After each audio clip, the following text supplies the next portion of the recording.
could stay, wish for this moment to never go away. But it's all in my mind, and though I know that there is nothing to find, you're a beautiful sight in the summer night, and you can't put up a fight in the misty light. Andito tayo ngayon sa Bambang, Nueva Vizcaya. Dito tayo nag-check-in dito sa may Sofia Hotel. Kahapon galing tayo ng Baguio, tapos dumaan tayo dito sa may Benguet, Nueva Vizcaya Road. So madalas pag dumadaan tayo dito sa Benguet, Nueva Vizcaya Road is lumalabas tayo dito sa may Aritao. Pero kagabi or kahapon, first time natin lumabas tayo dito sa may Salinas, tapos dito na sa may Bambang. So hindi ko inaasahan na meron tayong mga nadaanan na mga bundok na kakaiba. Ayan, pakita ko sa drone shot. Para silang mga rolling hills, ang dami. Makita mo, nagkalat sila. So, hindi ko ina-expect na meron palang ganitong view sa liblib na lugar ng Nueva Vizcaya. Kaya ngayon, susubukan natin siyang balikan. Kasi kahapon, nung nagpunta tayo doon, medyo madilim na. So, ngayon babalikan natin siya ng maliwanag. Siyempre, para mas makita natin mabuti. At may nakakwentuhan ako kagabi dito sa may Sofia Hotel. Dito, sa tapat kasi nito, gasoline station siya eh. So nakakwentuhan ko yung isang nagtatrabaho dito, si Sir John. Sabi niya na meron daw dito, meron daw bundok na naglalabas ng asin. So kakaiba yon, first time natin makarinig ng ganun. Na kasi kadalasan 'di ba yung asin nanggagaling sa dagat. So pupuntahan natin siya ngayon. Pero hindi ko pa alam kung paano siya puntahan. Kakain muna tayo, almusal muna tayo dito sa Sofia Hotel, tapos mag-search tayo kung paano siya puntahan. At tignan natin kung kumusta na nga ba ang bundok na ito, kung lalabas pa rin ba ito ng asin. At syempre babalikan natin yung mga bundok na nakita natin kagabi. Grabe guys, habang kumakain tayo ng ating almusal, tignan niyo yung view, napakaganda ng view natin.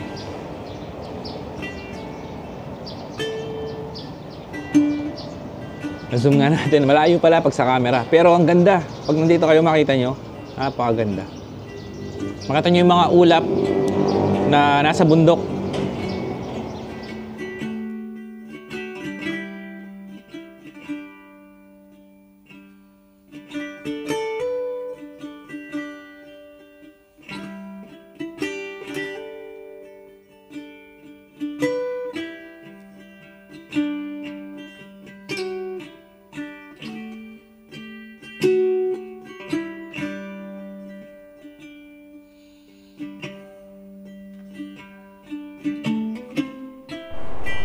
Okay, time check 8:35 ng umaga. Heto na, pabiyahe na tayo guys. Pupunta na tayo sa Salinas. Tulad ng ipinangako ko sa inyo kahapon na babalikan natin siya ngayon.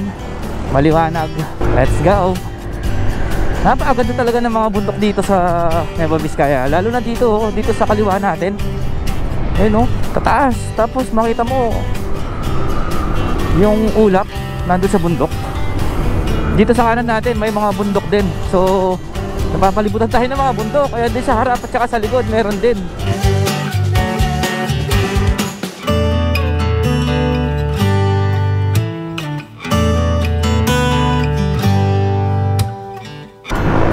So itong mga bundok na to na nakapalibot dito sa Bambang, Nueva Vizcaya ay nagiging protection na rin para sa mga malalakas na bagyo. So ito, nasa town proper na ulit tayo. Mula sa town proper, 24 minutes lang siya hanggang dun sa may Salinas Salt Spring. Ayan, shout out, good morning po sa mga taga Bambang, Nueva Vizcaya na nanonood ngayon. Shout out sa inyo. Lagi kong nakikita yung Taman. May Taman gasoline station, may resort. Ano kaya yung Taman? Isang ano ba yun, kumpanya? Baka isang kumpanya siguro yun. Ito na po ang kanilang palengke, Bambang Public Market. Okay, kakanan na daw tayo dito.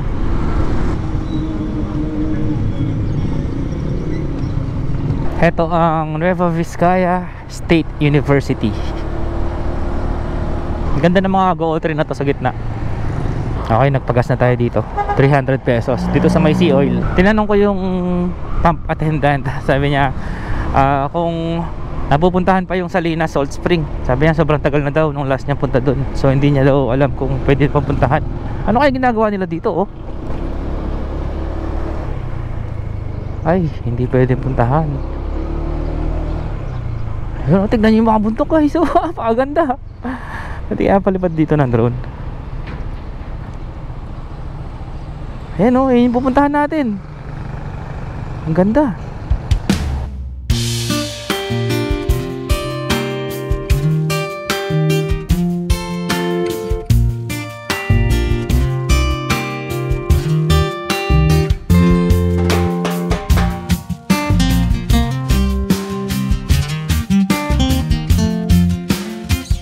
Shoutout kay Sir Clyde, ikaw yung nag-comment. Oh, nakasyak din si Sir, oh. Team Sek. Punta ako doon. Pwede ba lapitan yung mga ano na yan, mga bundok? May daan ba dyan? Madadaanan niyo po yan. Wala daanan yan? Ayun. Yung ano, bala ko din puntahan eh. Yung Salinas Salt Spring. Kakayanin mo kaya? Mahirap to. Rough road. Sobra. Naku, try ko. Matataas yung mga bato? Sasayad kaya to? Kaya naman po ng motor. Ah, kaya yan, kaya yan. Yan ang mga gusto ko eh. Rough road. Ingat po kayo. Sige, salamat. Nice meeting you Sir Clyde. Sige, mauna na ako. Okay. Ganda talaga ng bundok oh. Ang taas. Isipin mo na tulay, diretso, tapos bundok na mataas. Tapos dito kalba, bundok din. Oo nga pala, napansin ko kanina napapalipad tayo ng drone. May ginagawa silang daan dito sa tabi ng bridge. Nakita natin na parang yung kalsada iikot siya dun sa bundok mismong gano'n, no? Parang bypass siguro yun.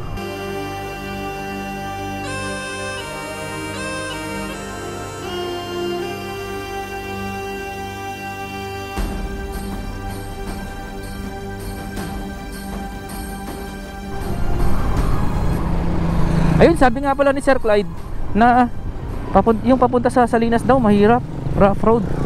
So, di daw niya sure kung kakayanin ng motor natin. Naku po, good luck sa atin. O nga pala, yung Salinas Salt Spring, yung salitang Salinas is galing siya sa mga Kastila. Pinangalan ng mga Kastila yung lugar na ito na Salinas, na ang ibig sabihin ay salt mine. Kaya pala Salinas yung pangalan nito. Yung mga Kastila, mga nagpangalan dito. Ang ganda talaga ng mga bundok. Ayan, papalapit na tayo sa mga bundok ng Salinas. Let's go! May kanto dito, pakanan. Subukan kaya natin pasukin to. Baka papunta sa bundok to eh. Ito pala sa map, makikita natin sa map. Ay, ayun nga. Ito yung bundok oh. Tara, subukan natin pasukin. Hanggang saan kaya to? Ang ganda talaga. Tapos dun sa pinakataas ng bundok, bato-bato siya.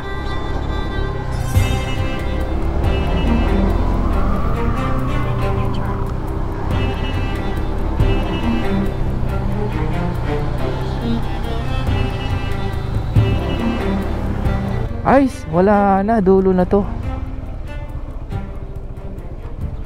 Hanggang dito lang pala. Ay, dati siyang may hanging bridge pero wala na ngayon, no? Sayang hindi natin malapitan pa. Ang ganda kasi, paliparan na lang natin yung drone. Yung drone na lang lalapit doon sa bundok. Kasi ito, ano na eh, ilog na to.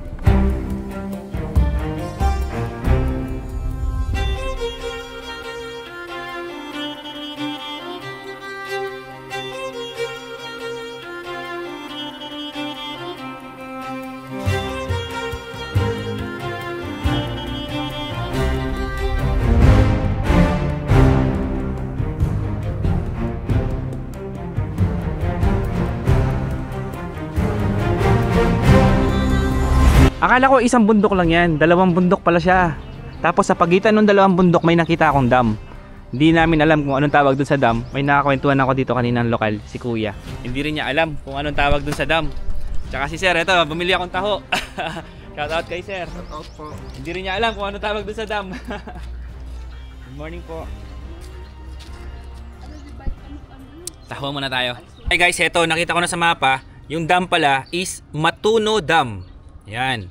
Malapit siya sa Manamtam. At yung pinaliparan natin ng drone, may daan pala doon. Tapos may nakita tayo na kulay blue. Siguro karugtong yun nung dam. Kasi yung tubig na lumalabas doon sa kulay blue is papunta doon sa ilog. Tapos, ito, sinecheck nga natin ngayon sa mapa. Manamtam, meron siyang daan dun sa Manamtam. Kaya lang, putol yung daan. Kasi sa pagkakaalam ko, meron pang isang salt spring dito. May panibagong salt spring, yung Manamtam Salt Spring. Tapos meron pang falls pala dito, Banti Falls. Ito yung Banti Falls. Ito siya oh, Banti Falls. Malapit yan sa Manamtam. Lapitan natin yung ilog. Ito yung tubig na nanggagaling dun sa dam. Ayun yung mga bundok oh, ganda.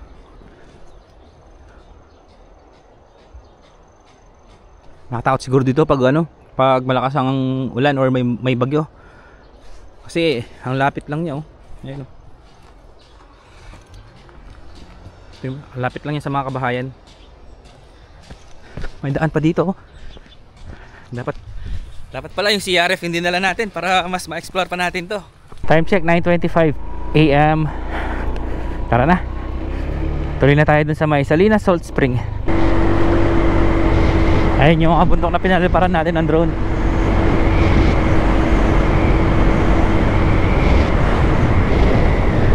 Si kuya chill lang sa taas oh. Excuse me. Puno ng yung jeep, puno ng poop ng manok. Ginagawa kasi nilang fertilizer yon sa farm. Eto, habang papunta tayo dun sa may Salt Spring, tignan nyo yung view natin sa kaliwa. Grabe, ang ganda niyan. Tabi muna tayo. Pakita ko lang muna sa inyo. Grabe, ang ganda guys oh. We wake, hear the birds and see the sun. Side by side our fears are done. Oh, the good times just begun.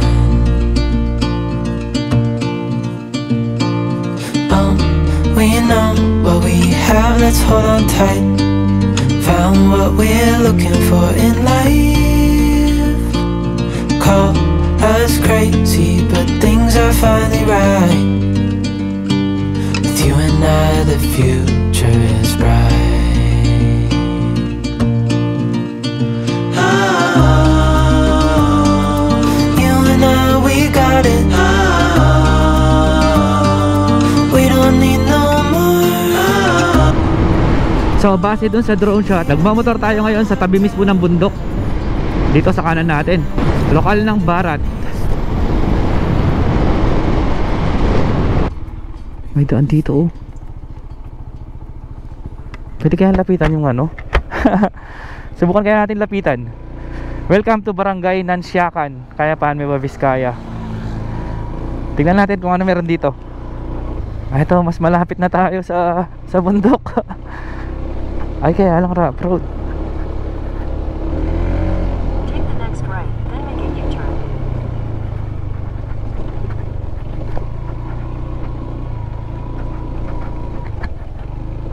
Pero rough road na pala dito. Mukhang kakagatin doggy. Ano kaya itong mga binibilad nila? Mga sibuyas. Ay, merong dun oh. May daan papunta dun sa taas. Ano kaya yun? Patulang tao dito. Wala tayong mapagtanungan. Saan kaya papunta to? Sige, dire-diretso lang natin. Tignan natin kung ano makikita dito. Yeah!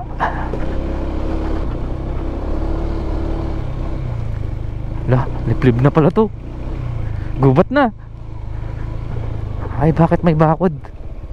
Ayan na yung oh. May bakod, baka bawal na dito. Pero bukas naman yung bakod. Ayan na mismo yung bundok. Ayun, may tao. May mga dumadaan pala. O tara, diretso natin. Akala ko bawal eh.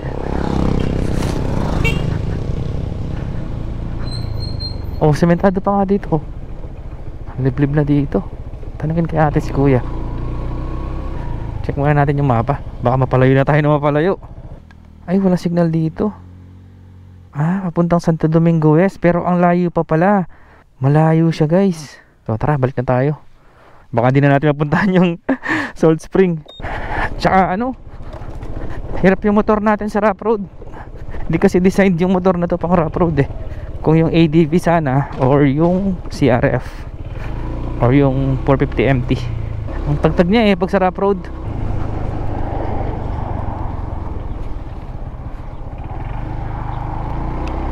So kaya papunta yun. Baka paikot sa likod ng mga bundok yung daan na yun. Pero ang lapit na natin doon sa ano eh, doon sa bundok na kulay brown. Namamagnet ako sa mga bundok eh. Hinihila ako ng bundok. Sabi niya, punta ka dito, punta ka dito. Ito na ang arko ng Salinas. Welcome to Salinas, Bangbang, Nueva Vizcaya.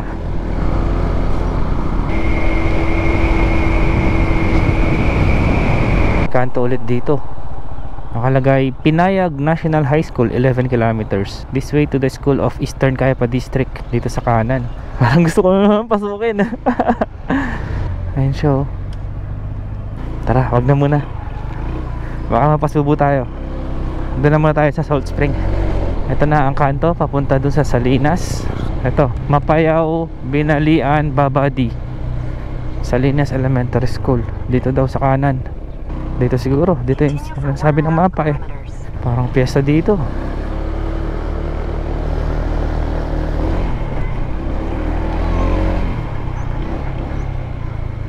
Salinas Elementary. Dito ba yung papuntang Salt Spring? Uy, Ah, sige, sige. Thank you. Shout out. Salinas High School. Naku, rough road nga. Mukhang maputik pa. Umulan ba? Tingnan natin. Boss, dito ba puntang Salt Spring? Ah, sige, thank you. Kaya nito? Kaya? Ah, sige, salamat.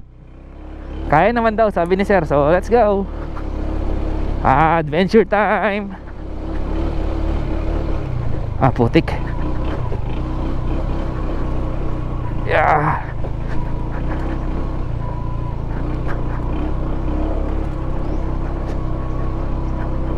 Oh, sementado naman pala. Pwede kaya sa taas?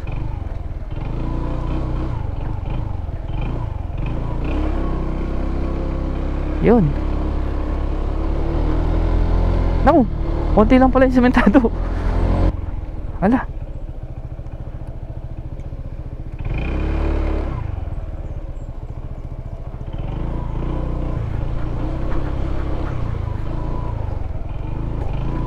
Yeah.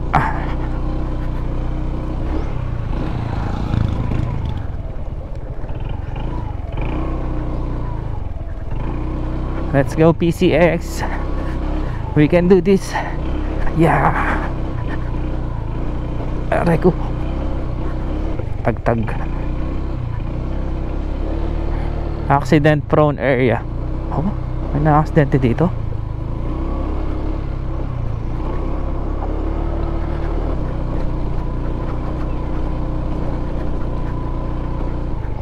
Dito ba punta Salt Spring? Salt Spring? Pa? Yung Salt Spring? Lumagpas na ako? Ay, lumagpas na pala tayo. Sige po, thank you. Pero ito yung tinuturo ng mapa eh.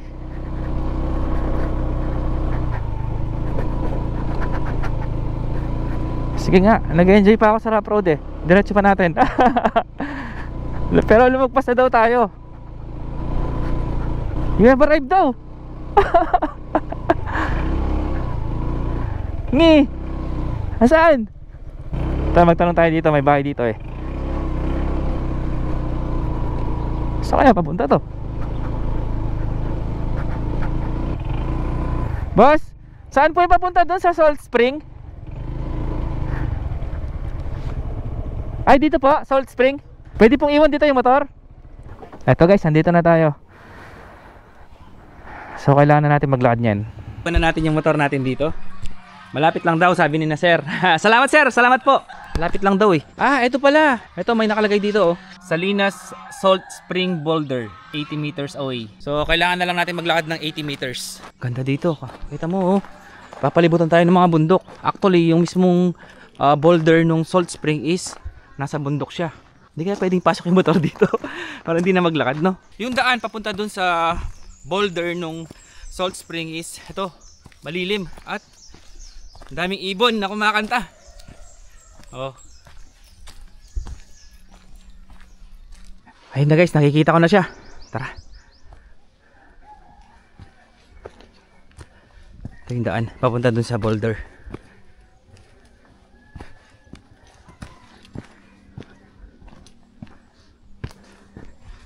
Ito na. Ay, sa wakas nandito na tayo.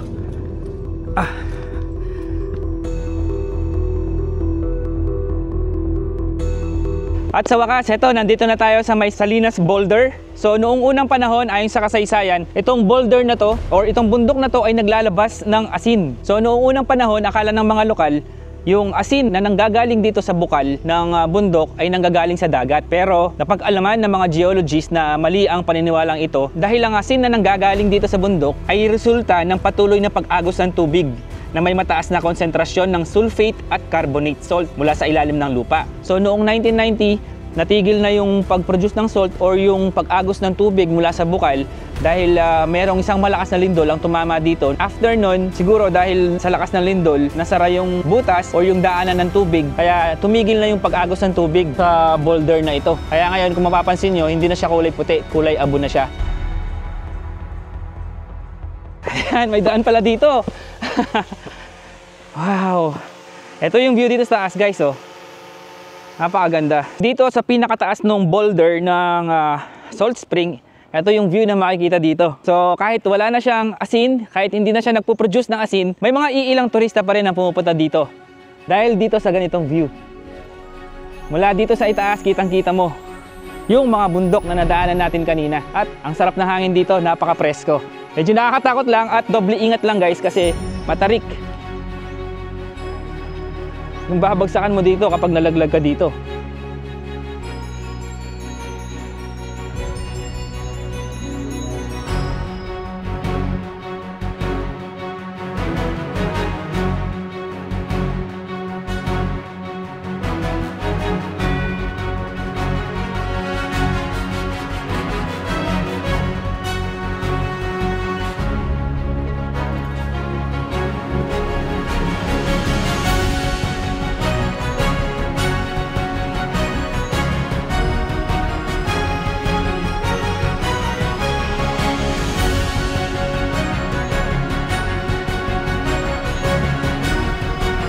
Meron pang hagdan dito.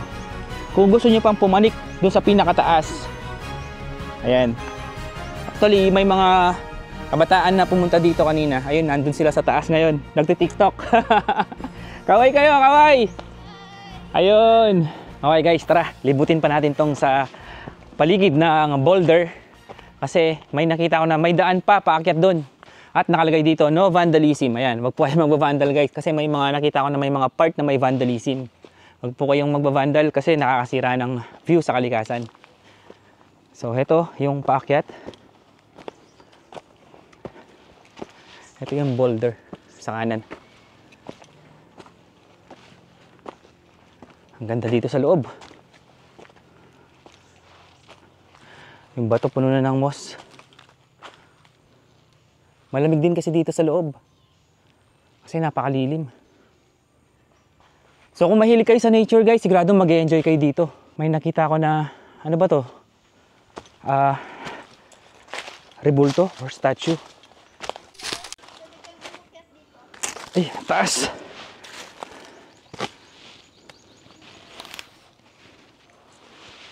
Ayan guys, oh. Oo nga pala guys, huwag din po kayo magtatapon ng mga basura dito. Ayan, pag may dala kayong mga basura, dalhin nyo na rin po pabalik. Lalo na yung mga plastic na matagal matunaw.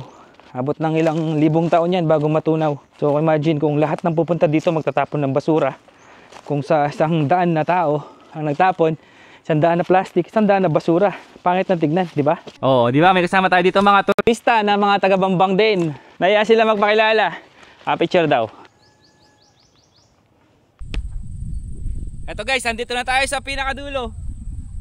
Pakaganda oh. Tignan nyo yung mga sa likod natin. 360 degree view, napakaganda.